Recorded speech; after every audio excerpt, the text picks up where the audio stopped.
aduna ngi dem ñuy gis ci kuy yàqu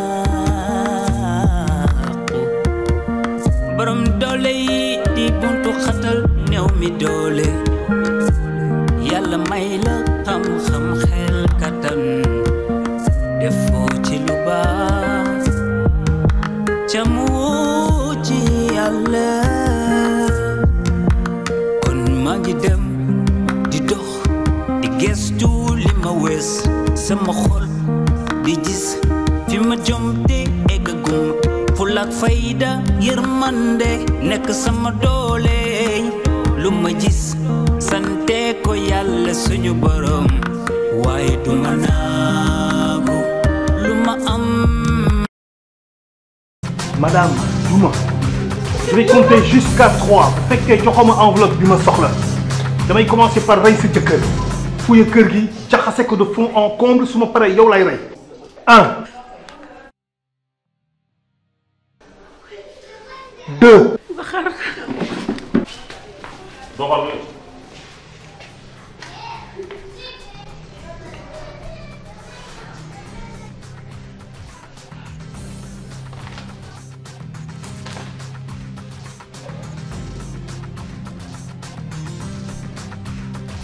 Merci.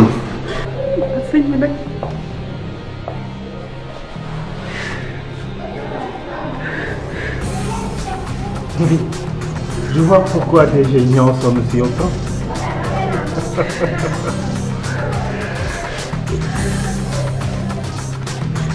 Allons-y.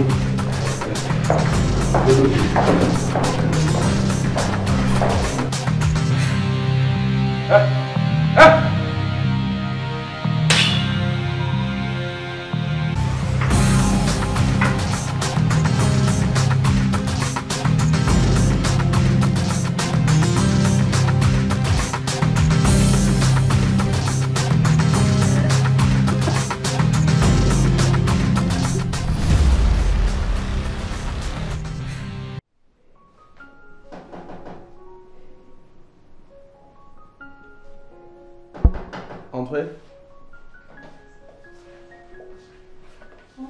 Bonsoir, Eva.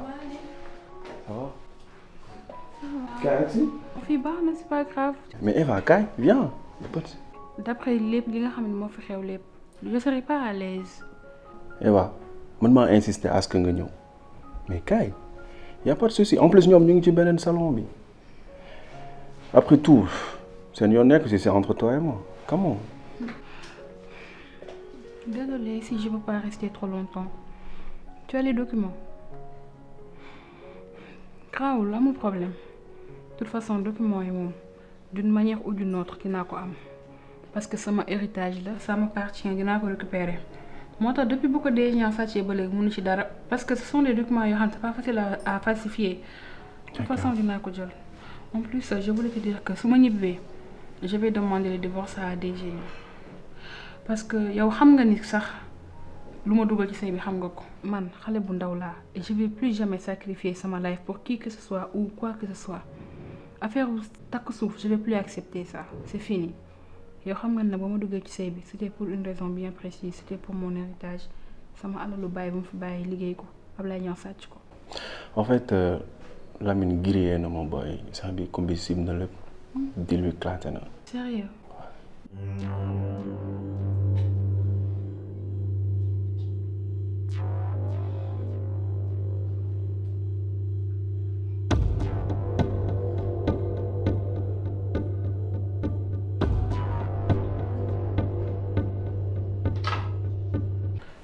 Je suis désolée pour toi, tu sais que dafa nar a yàq sa diggante ak Kumbis.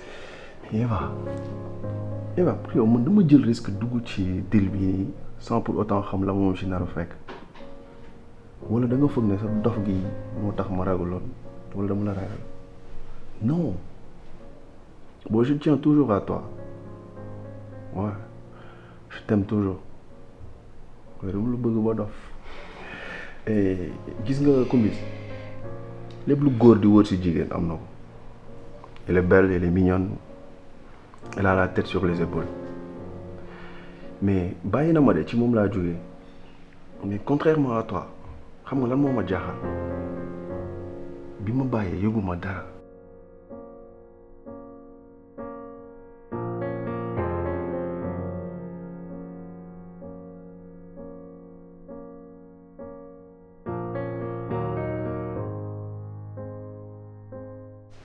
gis nga jeune coow jàpp tey ak jeune jeeg jàpp tey nous sommes faits pour être ensemble. eh waay waa Eva. Eva looy def suñu kër.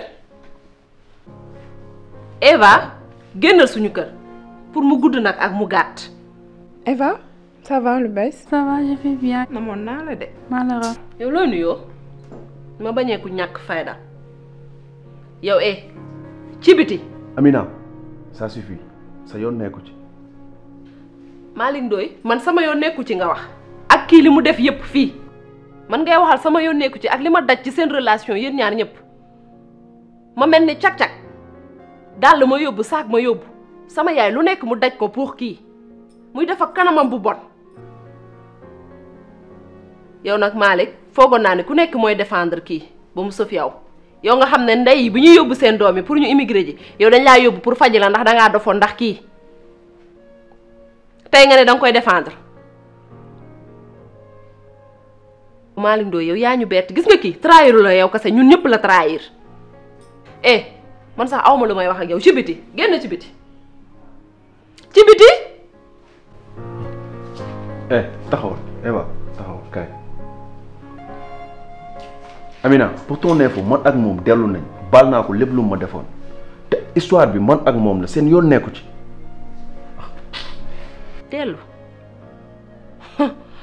ay te kii sax moom ani jëkkëram ani kumbisi yow tamit. Amina yow c'est quoi ton problème au juste xanaa ku dem ba ne la baalante nañu ak ñoom ñaar ils se sont remis ensemble c'est parce qu'ils s'aiment toujours da nga compliqué trop yow.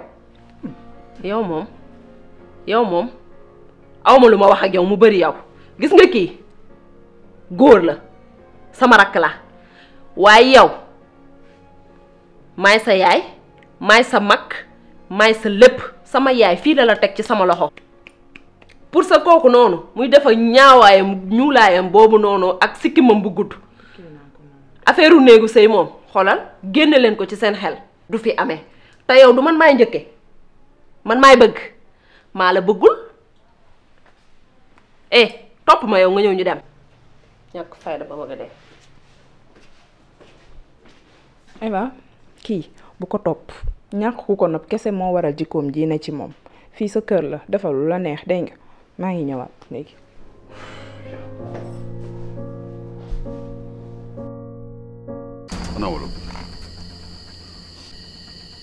DG Niang, pourquoi une telle agitation? yaa ngi mel ni ku jinne doon dàq. Marème doom na Ndoye wax na lépp Mansour nett lépp yaayam ba pare sa fille est impliquée dans une affaire de meurtre. Quelle fille? DG Niang, quelle fille? Rassure-toi, c'est Mami suñu doom. Mami lan la doon xoolee bay dugg ci affaire meurtre lu ci yoonam. dañu fekk numéro Mami ak benn boy Oscar ci potam Ndiogu Mbow. Ndiogu Mbow? Mais Ndiogu Mbow, c'est le gars, le commerçant qu'on a retrouvé mort à Kermassa. bi may jógee sama kër léegi policiers yi yóbbu nañu Mami ba pare da ko ëmbal. Oscar su nga ko jàppee sama loxo laay rende ndeyam samay loxo laay rende ndeyam instant bi j'ai tout perdu sama laaf yàqu na j'ai perdu Sigrid tout le monde lenn kese moom moo mën sauver muy enveloppe bi ana moom.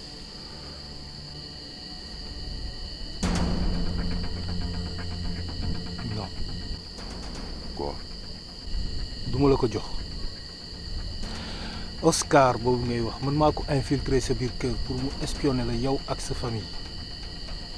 Au début, je l'avais juste envoyé pour surveiller Sigrid, mais lorsque tu es venu en Italie me proposer ce deal, j'ai dit pourquoi ne pas en faire d'une pierre deux coups.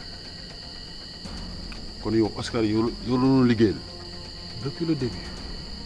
ba xam nga ne doomaram jooju information yu am si man ak yow su ko waxee dañuy dem kaso. du ñu egg foofu du am occasion bu mu nettalee dara parce que dinaa ko éliminer balaa boobu. Je lui ai demandé aussi de s'éloigner de mamie mu bañ ko jege mais apparemment il ne m'a pas écouté. Je vais lui faire sa fête parce que biiral na ko ne t'inquiète pas pour ça.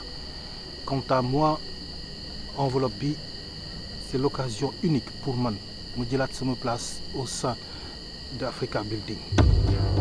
Réunion bi suba la n'est-ce pas? man ñëw naa di la proposer benn deal parce que xam naa ni nga bañee Siga ndax réussite am. réussite boo xam ni man maa ko tabax. da ngay fen seen xaalisu héritage ngeen génne créer Africa Building. déggoo ñu wax góor ñaar jigéen benn certes au début Siga moo ma proposé pour ñu créer Africa Building xalaatam la woon idée wam la woon mais 50% actions yi man maa ko andi moom 25% kese la joxe yeneen 25% yi Karim Dia moo ko moom.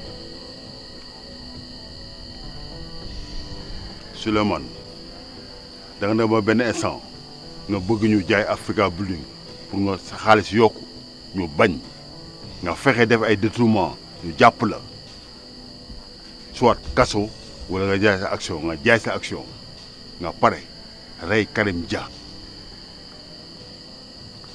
Tu es le Satan en personne.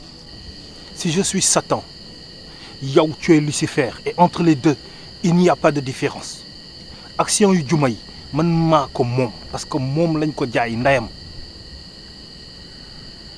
Tout ce que j'aurais à faire jël li ma moomoon sa carte faussaire bi nga ma joxoon éliminé naa ko sama faussaire bopp laay wut mu falsifier papier yëpp defaat ci sama tour et le tour est joué.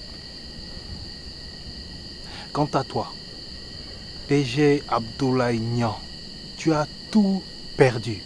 Famille, entreprise, richesse, plus rien du tout. Tu vas croupir soit en prison, soit en enfer. Tuez-le.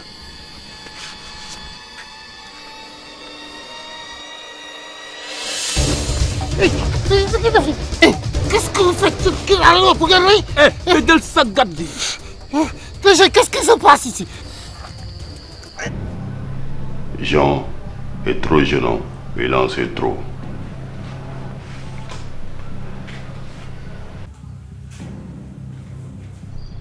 Il est chez Nadia. Continuez à le suivre et racontez tout au chef. Comme ça, il va croire que c'est lui qui dirige jusqu'au moment venu. Vous serez servi, cher client.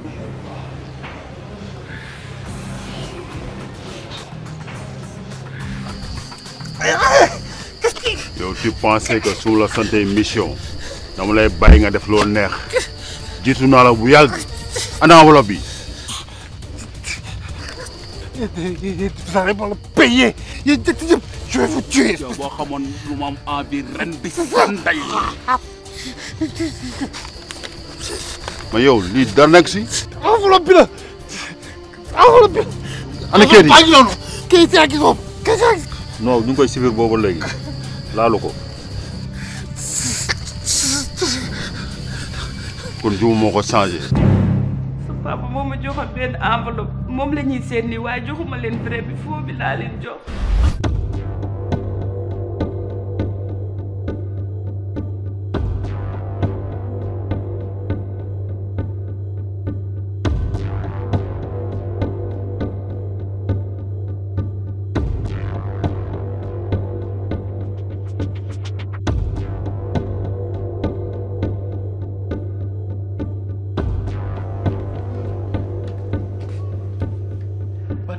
ba joxe enveloppe bi nga xamante ne xamoo lu nekk si biir ba ñuy bëggoon ñu rey à cause de enveloppe. dama kaa ñemewut a ubbi xawma lu ci nekk nee na sama yaay moom moo ma ko jox. ana original bi. original baa ngi si biir xaar ma indi ko. c'est pas possible. ngay xawari dem si juma jël enveloppe xamul lu si nekk. Tu as tout perdu. Tu as tout perdu. Tu as perdu Africa Building. C'est tout terrain. Espèce d'enfoiré déjà. Imbécile. Yo, tu penses que enveloppe bi jumeau bi ça a un lien avec Africa Building. Les jumeaux am moo ëpp fuuf Africa Building. De quoi tu parles? Ba rendi ko. Déjà, s'il te plaît, déjà, déjà quelque chose. Déjà, je t'offre la tête de Oscar à Kia sur un plateau d'argent. C'est des enfoirés. T'es que Dara. Non, mon couille, s'il te plaît, déjà. Déjà. Yow doomu rabi am naa la. soxla ma Oscar soxla ma Kia. Déjà boo waree police bu defee enquête dafay jàpp Oscar. chef yow laay déglu ma teg ci bopp beeg baat bi. Tu peux pas le tuer. Je suis le frère de Siga. Siga vraiment ñoo bokk ndey ak baay sa jabar. Ma jur Siga bu ndaw yooyu yaa ko yar danga ko mën a reyee baayam. Ama jox si jaasi. Je t'en supplie.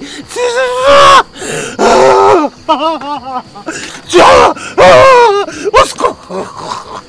Ngir yàlla baal ma ngir yàlla. Je vais travailler pour toi. Sa employé lay doon moo bëgg laa lay defal. Tu sais que j'ai des ressources. De débrouiller. Je t'en supplie, déjà doo tu parles. naa la defal balax boo xam ne saa yu boo gisee. Non. sa xel de nekk si man DG Ablaye Niang. Déjà sauvé. Non.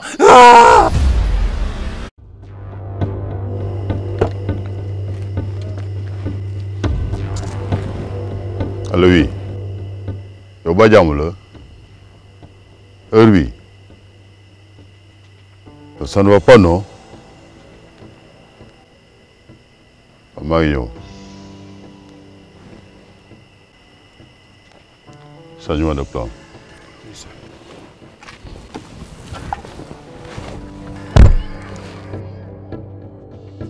kon Juba kon li nga bëgg kon boobu ba léegi kon enveloppe bi kon ubbi woo ko. papa nan lay jàngee enveloppe bi fi mu nekk nii damaa tiit ay agresseur ñëw fi ñëw léegi indi ay jaas ay pistolet tiimali ma ko di wax nag am na ku ciy tudd turu DG Niang xaw ma moo leen yónni xaw ma yónniwu leen mais enveloppe bi chaque jour ma bëgg koo ubbi mënuma ko ubbi sama xol daal mayu ma ubbi enveloppe bi xaw ma daal lan la papa xaw ma ko billaahi xaw ma ko. lan laa la waxoon si enveloppe bi bés boo demee sa kër soo ko dajee liir ko lépp loo ci comprendreul newuma la woon soo ñëwee fii ñu bennal ko. papa mënuma koo ubbi billaahi sama xol mayu ma ko papa. waaw jox ma.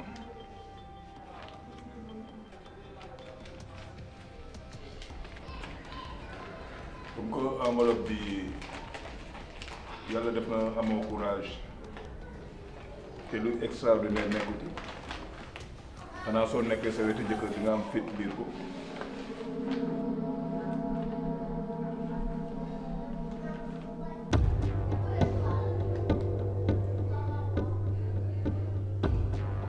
waaw lii nga jot a liir si enveloppe bi loolu rek la woon mooy entreprise bi fi sa yaay bàyyi woon entreprise bi yaay borom mooy noonu bu sa yaay bàyyi la. sànq ba tey yaa ngi wax sa yaay moo la bàyyi li léegi xayri moom lan lu tax tuddoo xayri depuis sànq ba tey lan moo xew papa yow laay waxal yow tam wax ma lan moo xew papa.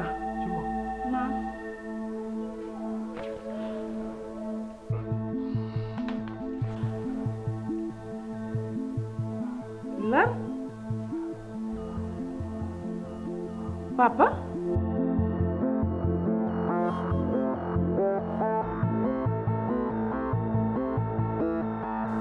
lii lan la yow doo. c'est vrai du ma sa papa.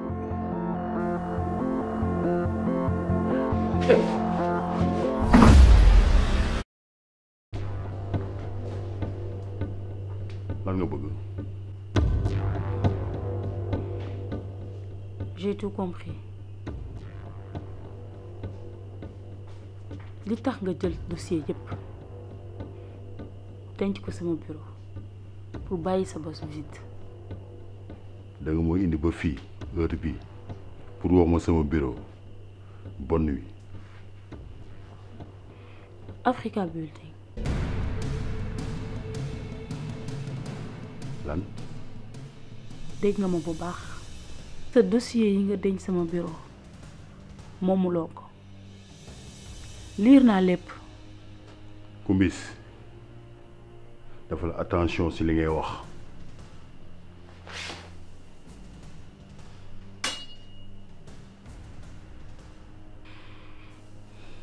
DG Niang, j'ai pas peur de toi, ragaluma la. Raison pour laquelle ma woo la fii sama kër kenn nekku fi man ak yàlla soo ma rayoon tamit kenn du la ko témoigner yor ma benn appareil bu lay enregistrer caméra aussi bu lay filmer nekku fi kon damay filmer walla sama bopp pour te dire que ni ma ragaluma la j'ai pas peur de toi. ana document yi man maa ko moom. Karim Dia moo ko moom te Karim Dia moom mooy baayu Eva Dia sa jabar. sama jabar Ndeye Awa Diamé la tudd man maa koy wooye Eva. DG Niang Ndeye Awa Diamé Eva Dia Dia Diamé DG Niang. Je te croyais beaucoup plus intelligent que ça.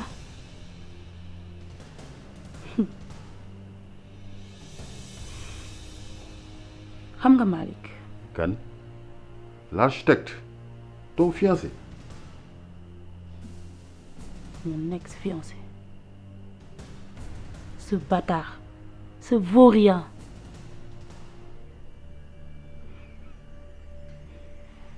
mu nekkoon aussi ex Eva kii di sa jabar tey gis nga góor googu moom rek la Eva bëgg keneen ku taxaw mu ne la bëgg naa la day fen wax na ma lépp li tax Eva bàyyi ko fi dem sëyal la yow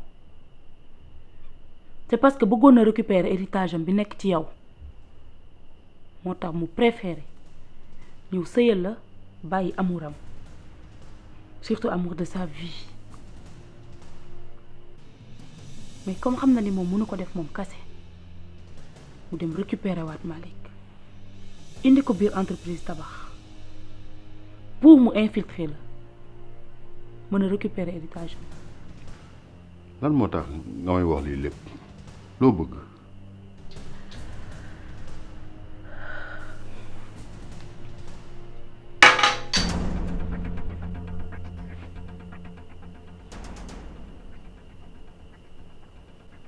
dama jox Malick Ndoye sama virginité par amour bëgg ko torop ba ñëpp xam ko il a préféré trahir ma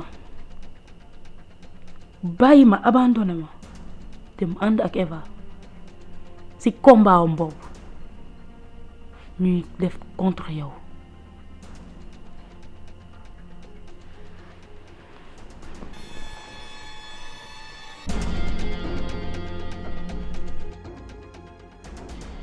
te combat boobu sama guerre la man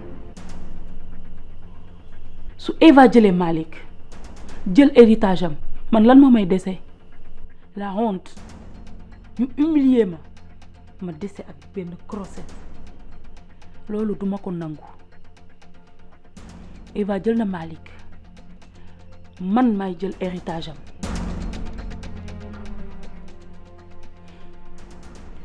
te gis nga loolu yow Ablaye Niang yaa ma si jàppale nga jàppale ma si ñu bokk 50-50 munoo ko tu perds te damay continuer sama combat.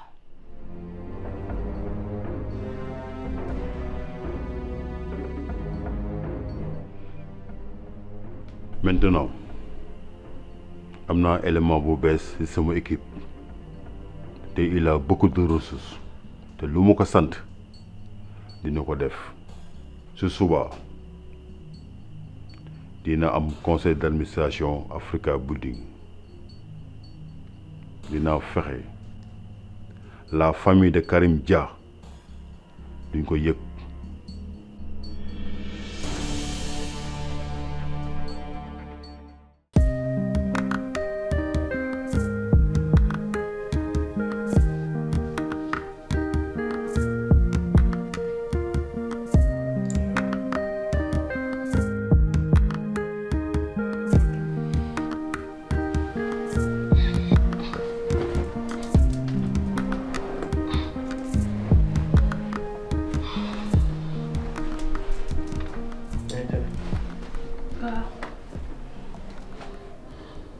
Juma ça va ah xam nga ni fi tiital léegi de ah loolu warul woon yaakaar naa amoon nga force yaakaar naa toll nga fenn foo xam ne léegi lu lay déstabiliser yombul waaye tamit je te comprends noonu rek la woon.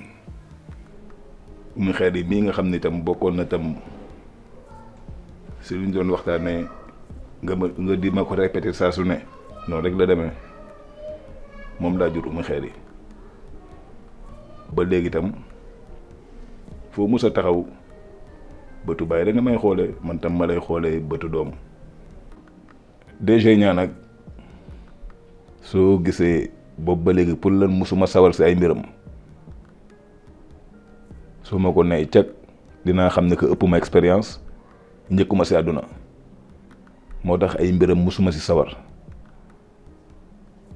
jëm na manigancé waaye dama doon taxaw de loin di ko xamal que sama njaboot bi ginnaaw yàlla ëpp ñu ba duma ci ëpp pouvoir te duma ci ëpp pouvoir ba mukk sa mag ji moom bu ma la jaaxal Oumy Khairy sa mag la waaye xam nga ko heureusement bi nga xamee sa mag jooju man mii bàyyam nag fi mu la féete wu ma ko sax doom bu ma jur tegal sa xel ni xam ni man sa bàyyi dinaa la gunge te lépp loo xam ne rek war naa ko mën a xeex pour yow rek tey laa ko gën a mën a def dénk naa la sa jëkkër ji nag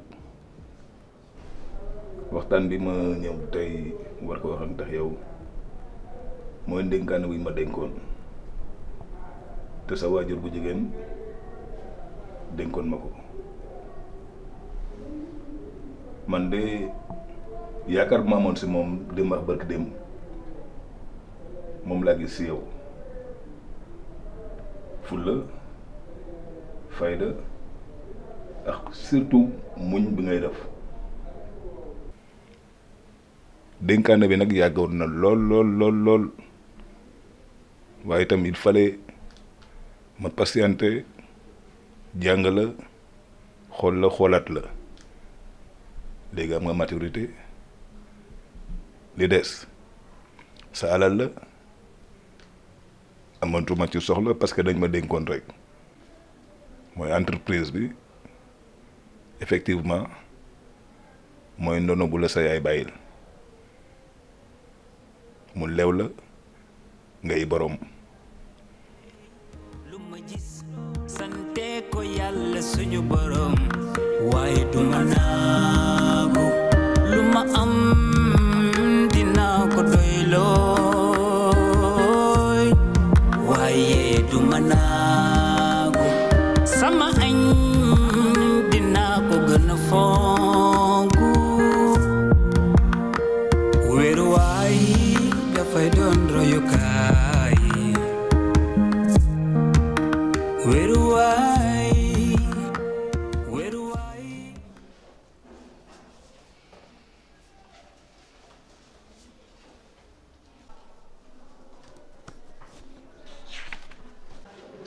madame Niang bala ñuy tàmbali lecture bi est-ce que duñu xaar 4e personne bi.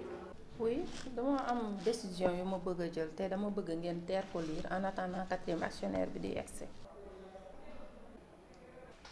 madame Niang man dama gis da nga dindi sa jëkkër ci poste directeur général bi te man loolu xaw na ma jaaxal na. man maa jël décision boobu parce que sama pouvoir may na ma ko man maay actionnaire majoritaire am naa fi 45%. heure bi waruma fi woon sax fekk parce que sama doom dafa am problème mais lii aussi daf ma ñor moo tax ma oote nii ci ruq bi mënuma xaar sax salle réunion moo tax ma oote fii pour que li ma décidé ñu mun ko appliquer. mais Siga am na 10%. xam nga lu ma lay xamal yow sama tur bi ci boppam bul ma ko tuddaraat nga naan ma 10%. yan 10% yi ma la sarax yooyu mooy sa 10% yow 10% nga bëgg a toj Africa Building 10% na nga toog fa nga war a toog buñ la ko waree verser dinañ la ko verser te mu leer na ne Africa Building pare nga fi sa tànk bu ko fi tegati boo demee kër ga bul dugg sa bagage mu ngi ci véranda bi mën nga koo jël kaso nag boo fa tëddul ba léegi ci xale yi laay seet.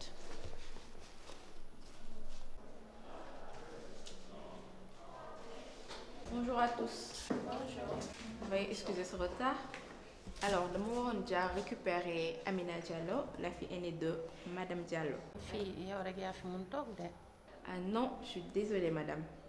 Désormais, Madame Marie Diallo dafa bëgg mu nekk benn membre de sa famille moo koy représenté parce que moom dafa ma confier yeneen tâches yu gën a importantes que Africa Building. Du coup, loolu tax ma ànd ak Amina, sa fille aînée. Donc à partir de maintenant moom mooy siéger ci conseil d'administration moom nag nee na bu amee temps dina la woo.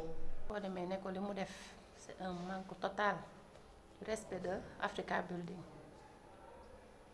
D'accord. balaa loolu sax man dinaa ko owal sama bopp dinaa ko wax lu mu mën a dégg. Je ne manquerai pas dinaa ko wax Amina le siège est à toi. Oh, je vous en prie madame kaay toog. non merci excusez-moi sax d'ailleurs man. loolu andiwuma fii parce que man waxoon naa sama yaay que ni lii intéressé wu ma parce que man infirmière laa moo tax am na keneen ki nga xamante ni moo mieux placé pour loolu d'ailleurs mu ngi nii Axel.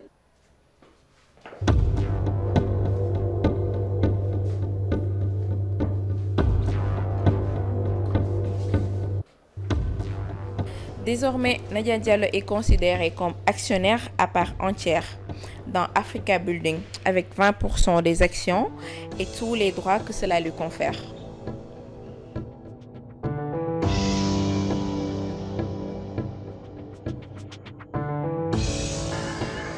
Cheikh dama bëgg def ay réformes ci entreprise tabax moo tax ñu war a def benn séance de travail man fi yow immédiatement parce que des plans ont changé. juste que bëggoon naa balaa ñu def réforme bi ñu ñëwaat ci lu xewoon démb fii ci entreprise bi ci diggante Lamine ak Malick léegi naa démb dañ fa defoon benn altercation ci bureau Kumbis Lamine defal na ma rapport nee na comme dafa am soupçon ci Malick daf ko bett ci bureau Kumbis muy fouillé foofu dafa seet ay document yow yaa fi indi Malick man Malick xaw ma ko te yow yaay DG bi donc man Malick de bu mu fi indee je ne sais pas mais sama xel musul dal ci moom te ci en plus dama mën a comprendre benn affaire nooy indee benn architecte pour benn kër te ñun ñu nekk équipe fii ci entreprise bi man loolu mën ma ko comprendre te ci bëggoon naa bu baax ay leeral li waraloon altercation bi amoon démb fii ci entreprise bi. Monsieur Ngom c'est vrai que Malick maa ko fi indi mais sama deuxième femme Eva moo ma ko présenté ndax man maa mayoon benn terrain Eva mais Eva tenait à ce que Malick tabax ko en tant qu'architecte. Elle m'a supplié pour ma jël ko ndekete c'est son ex-copain Kumbis moo ma dimbali moo ma leeral loolu moo tax bi mu ko yëgee j'ai libéré ma deuxième femme Eva ba pare dàq Malick Ndoye dootu ko fi gis Eva Dia certes elle est héritière de son père Karim Dia qui est actionnaire dans Africa Building bu sama jabar géré maa ngi fa 10% moom dafa foogoon ne entreprise tabax daf si bokk loolu moo tax mu yebal fi Malick infiltré ñu. kon yow actionnaire nga ci Africa Building. mais évidemment Africa Building sama jabar moo ko moom am naa fa 10%. léegi Eva dafa jël Malick infiltré ñu Malick pour Malick sàcc ay documents yi parce que yaakaaroon ne ñoom dañu bokk ci entreprise tabax te entreprise tabax man la ak keneen ñoom Africa Building la ñu bokk. déglu naa la ba DG mais li nga wax ni je sais pas mais daf ma mënul convaincre benn yoon. mais Cheikh lay wax ne yow. mi la xam naa ko bu baax du problème bi nekkul Malick wala Lamine wala Combis non non problème bi man la parce que confiance mën naa ne amatul suñu diggante man ak yow parce que ni ñuy liggéeyee man sentir moo si comme sama bopp benn yoon non en fait man ni ma gisee tamit comme nga koy doxalee ci entreprise bi man neexuma benn yoon te ci ànduma ci te ci man duma fonctionner noonu man ci benn affaire rek lañ ma xamee mooy dëggal jubal leeral yow man gënuma laa xam sa bopp. Cheikh entreprise tabax man maay DG bi man maay kilifa bi boobu ba léegi nii laa ko yoree te maa ngi si am ndam soit da ngay continuer toog liggéey comme ni nga war a liggéey comme ni mu ko bëggee comme ni mu la koy santé ou bien tu quittes. donc c'est vrai que ne yow yaay comme directeur ouais loolu mën naa la ko nangul te loolu moo am sax mais bul fàttali tamit man maay sa adjoint donc am naa droit gis loo xamante ne neexuma ci entreprise rek ma wax la ko donc xool naa ba xool mais comme sama diggante ak yow je sais pas mais amatul benn confiance boo xamante ne mën na ko lal pour ñu continuer man ak yow suñu liggéey léegi instant man jël naa sama décision te dinaa la présenter sama lettre de démission. Comme tu veux. Comme tu veux. Oui.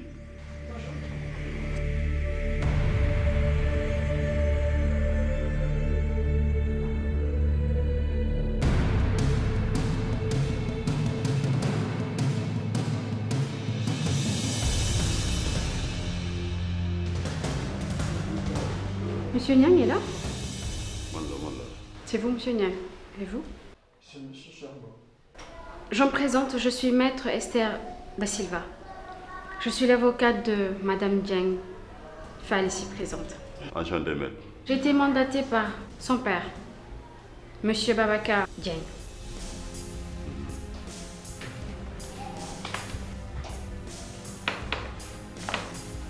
Monsieur Niang, veuillez lire ça s'il vous plaît.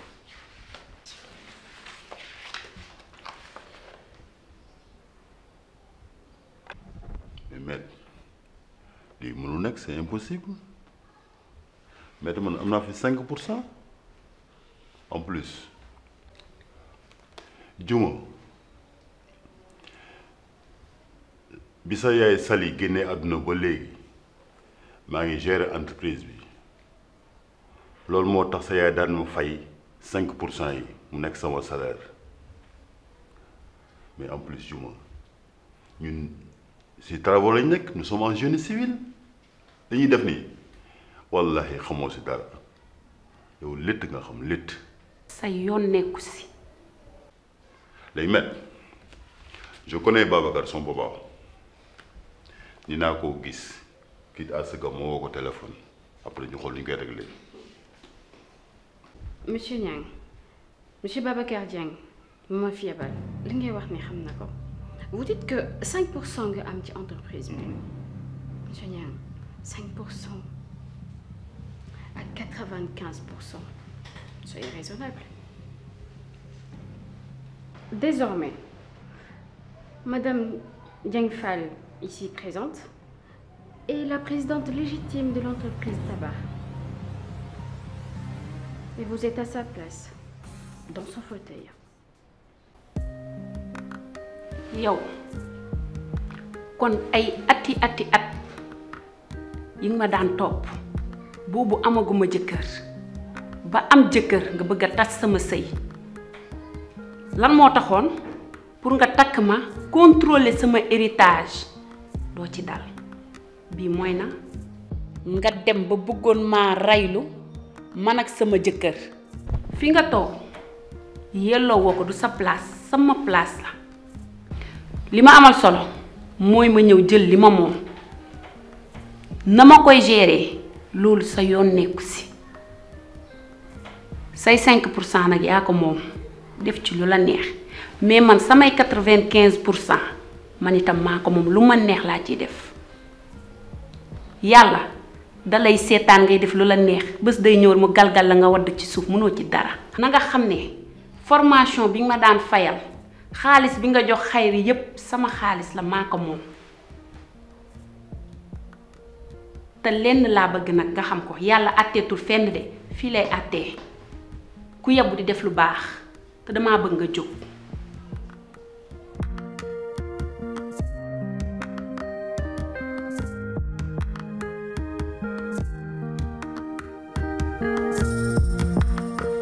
maa ngi dox di dem di teen xool kaw asamaan lu ma gis foog ne moom la ndekete du li may wër àdduna ngi dem ñuy gis ci koy yàqu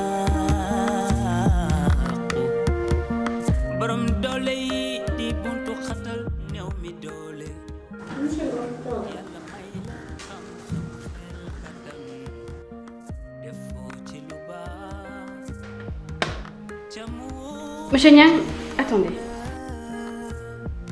S'il vous plaît. On va procéder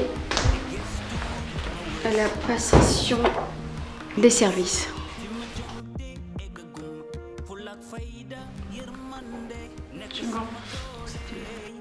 lu ma gis sante ko yàlla suñu borom waaye du ma naagu lu ma am dinaa ko doylooy waaye du ma naagu sama añ dinaa ko gën a fonku wéeruwaay dafay doon royukaay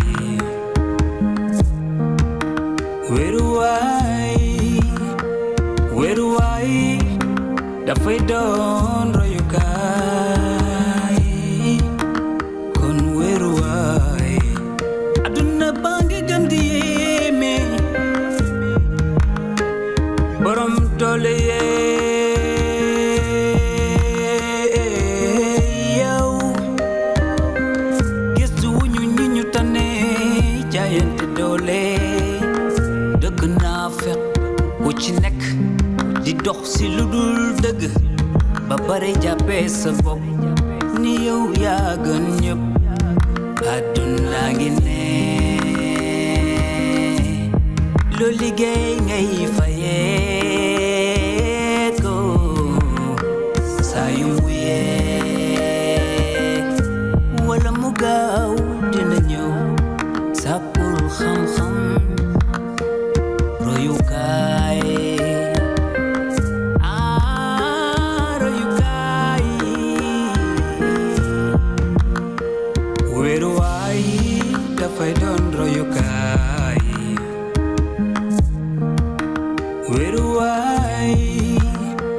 wéeruwaay dafay doon royukaay kon wéeruwaay Demba yoo Demba Saar parade njam di buri parade waare ndam di Demba Saar